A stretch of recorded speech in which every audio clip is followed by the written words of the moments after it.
Sabah everybody and welcome back to the channel. Today I want to talk to you guys about smartwatches. Smartwatches have been around for some time and we see them in either running Tizen OS, Android Wear, or even proprietary operating systems. But what we rarely see is actually a full version of Android running on a smartwatch. Not only that, a smartwatch that has GPS, Wi-Fi, Bluetooth, as well as the ability of connecting to your smartphone and yet pass through notifications. So we're going to be checking out the Domino DM98. It was sent to me from a company called gearbest. I want to say thank you very much for letting me check it out. This is TK. Let's check out this watch.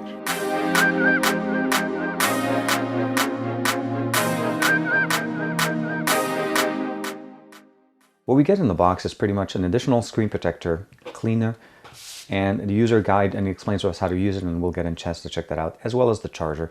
It's a USB type A to a pin connector, and it is magnetic. There's some magnet pins here. You'll be able to connect it and then charge the device. This is not a waterproof device, so there's no water protection. Going quickly over the specifications, we have a 2.2-inch display, and we do have a front-facing 1.3 megapixel camera. We have a button on the right that turns on the device and turns it off. I have a face here, and we'll get into that. We also have a speaker on the left side. On the back, we have this nice band. It's pretty thick and pretty big. It's non-replaceable, unfortunately, so you're not going to be able to replace this. There's 4 screws holding in the back casing. It's not recommended to open it unless you really know what you're doing. And of course, you can just use the band. No sensors, no additional things other than the pogo pin connector at the back to be able to charge it. And again, that's basically the main benefit. The SIM tray is very easily removed. It does support nano SIM. You're able to put that in, or you're able to run it in slave mode, meaning connecting it to your main smartphone and then just using that as your main data connection. Turning the watch on right away, you're basically greeted with a watch face. This watch face is actually the most informative one. There's quite a few. Pressing and holding on the watch face gives you the ability of seeing the different options that you get, and then you can swipe through and then go back to them. Let's go ahead and go back home. Main information here we have is the day, the time, the date, of course. The seconds are clicking here on the chronometer, and then of course the battery percentage. Swiping from the top, we have some information similar to what we get with a notification panel, but again, all we get here is the toggles, and they're not even connected toggles. They're more notification, time, battery percentage, Fun OS, and this is where if you need to basically download the application to map to connect it to this watch. Hitting the home power button one more time, going back home. Swiping from the left gives us our normal notification shade. Now these are push notifications from your Android smartwatch smartphone. So the information comes directly. So all of these notifications are from your phone. Swiping to the right gives us access to quick start. So if you want to start doing tracking for sport, if you want to use the built-in dialer and the weather channel, well, not the weather channel, but the weather widget, those are customizable, of course. Swiping from the bottom, we have quick toggles, and this is where you get so brightness level, volume, the ability of turning on, the SOS message here, going directly into settings, and we'll tap into that.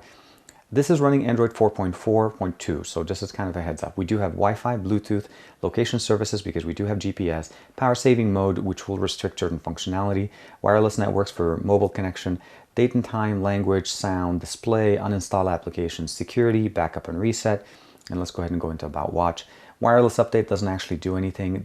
Again, 442 is the operating system. Touching the actual watch face once takes you into the app drawer. You have the app drawer, settings, clock, sport activity. You can download the FunFit application for your smartphone, and then that's how we're going to connect to this. Communicate works very well if you have a built-in SIM into the phone. If you don't have a SIM, this isn't going to work as much, and I'm using it right now in a slave mode. Although I did test it with SIM, it does connect via Edge here in the US on T-Mobile. I haven't been able to get 3G, so depending on the area you're in, you're going to get different connectivity. We have tools for calendar and calculator, weather information. Bluetooth connectivity gives you the ability of connecting and controlling your phone. So you have remote music, Bluetooth connection. This is how to reestablish or set it up in the first place. Find my phone, of course, lock my phone, and of course the remote camera. Lock my phone requires an additional permission, so you just want to be aware of that. Let's go back home. And then next thing we have here is a file manager, media player, browser, styling. Playstore is fully installed and running. I do have Hangout installed, and it does work very nice. The 1.3 megapixel camera that we have in the front here works very, very well. SoC here on this is a MediaTek processor. It's a dual core 1 gigahertz processor. We do have 4 gigs of RAM, which is what it's 4 gigabytes of ROM. That's something you want to be aware of. But essentially, right out of the box, it says there's only 0.35 gigabytes available, 27%. I'm not sure why most of it is being used. Now, it says here that we have 512 megabytes of RAM, and then again, total RAM says 472. It is running Android 4.4.2, as I mentioned to you guys before. And we'll swipe one more time, 91% on the battery, lithium ion. Last but not least, I did install YouTube, and again, I installed Google Voice Search. You're able to launch it. Facebook came pre-installed, WhatsApp came pre-installed. I did install maps, and I did actually test it out for mapping on it. The screen is not the best resolution for it. We have Recents app, which gives us the ability of just seeing our, recent running application, and we can close all applications. And again, at the end, it just takes you back home. Download an application called FunFit.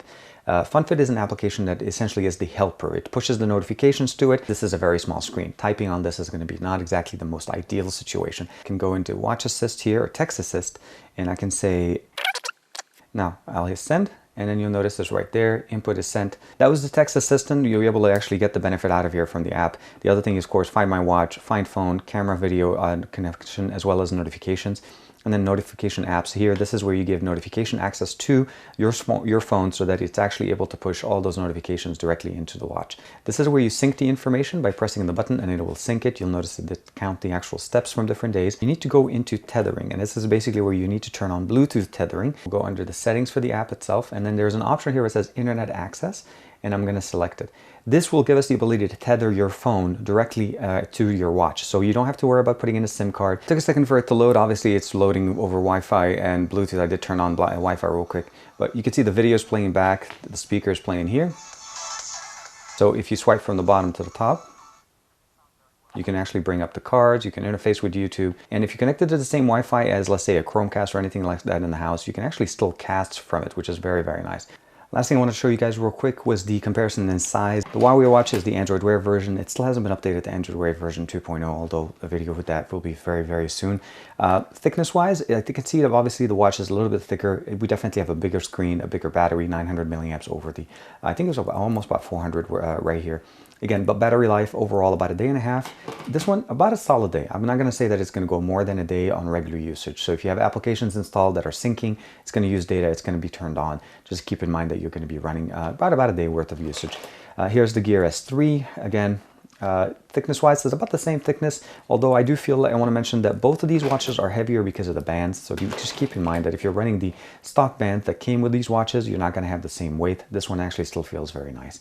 After using it for a couple of weeks, I like the fact that we have a full version of Android running on here. We do have obviously a Playstore, the ability to install full-size APKs. We have a nice size display, bigger than most of the smartwatches that we have on the market. Speakerphone, and of course microphone, be able to make phone calls, and the fact that we have a 1.3 front-facing camera. Now, it's not going to be the best camera to be able to take videos, but it's really nice to be able to do, obviously, video conferencing, either Skype or Hangouts directly on your smartwatch, and the ability to run native apps is very, very nice. Now, as far as the things that I'm not exactly too excited about is the battery life on this is a little bit of a mixed bag. When it goes as far as being used as standalone with a SIM card, in the US, because we're not getting a very strong signal for it, it's not running 3G, the battery kind of dips a little bit, about 4 to 5 hours maximum with a SIM card. Not the best performance, but when you switch it over to being tethered or independent, meaning if you're running it connected via Bluetooth to your phone, it can get an easy full day of usage with all the applications that you have on. And also, if you run it tethered with internet, you don't lose internet connectivity, so therefore you kind of work much better. It has Wi-Fi, GPS, all the different radios that you can expect from the watch. If you really need to go for a hike, it has GPS for you to be able to actually track where you are, and you can put in your SIM card. It's very nice form factor. Again, not a really new concept. I've seen these watches before, but with the new watches that we get now with Android Wear and all the other operating systems that we have, none of them really run native Android, really native operating system that it really kind of mimics what the smartphone is trying to do. Let me know what you guys think in the comments below. Thank you very much for GearBest for sending this out. I'll give you guys a link in the description below, of course. Like and subscribe as usual. Thank you very much for the support. I'll see you guys in the next video.